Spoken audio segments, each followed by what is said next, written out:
Bonjour à tous, ravi de vous retrouver pour cette nouvelle vidéo.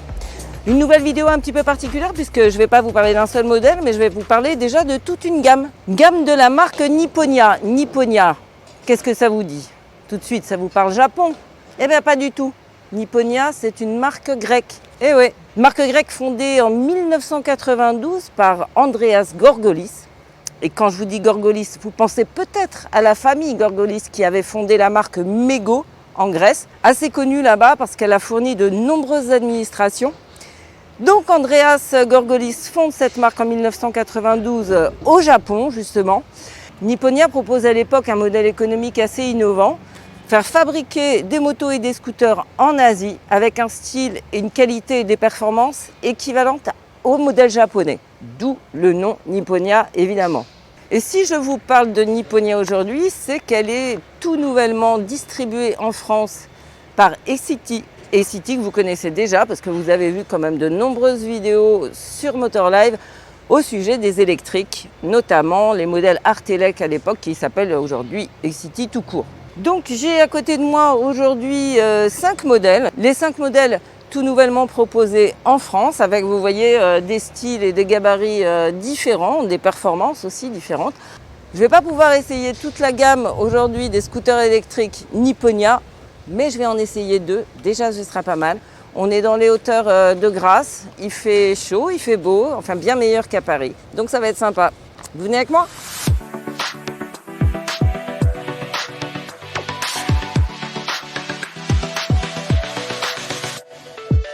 Eh bien, je commence par le petit Volti. Le petit, ben oui, parce qu'il est tout léger. C'est le plus petit de la gamme. 77 kg avec une batterie. Bon, un petit moteur de 1,5 kW. Voilà, on a un petit peu de mal à monter la côte quand même. Mais voilà, une fois que c'est passé, ça va vite. Enfin, ça va vite. Ça va jusqu'à 45 km/h. Bah, c'est un 50.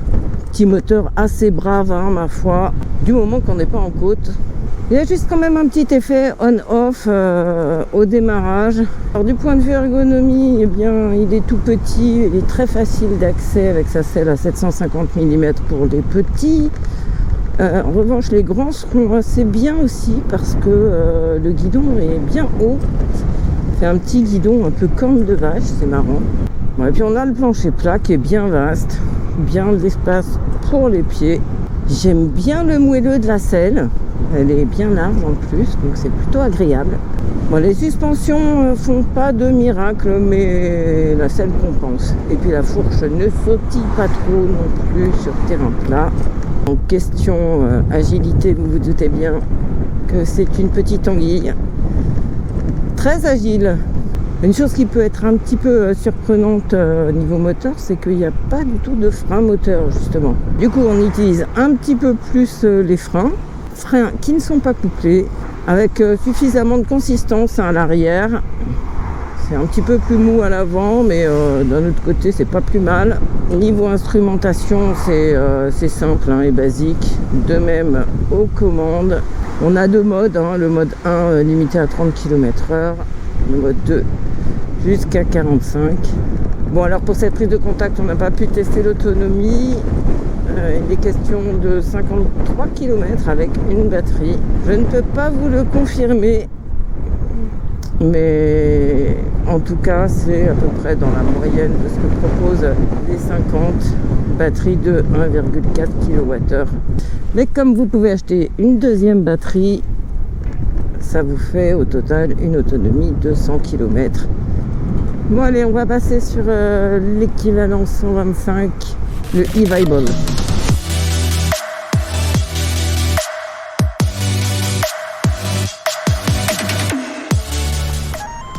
Et voilà, donc il y a une alarme anti-vol, puis ça bloque la roue arrière.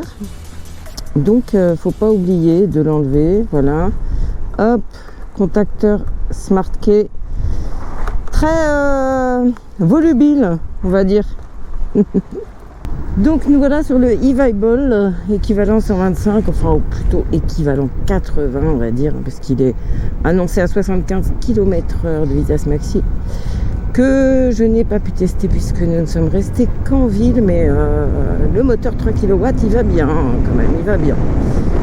Ouais, il tracte sans problème les 107 kg de l'engin et moi avec. Et ici, aucun problème pour monter les côtes.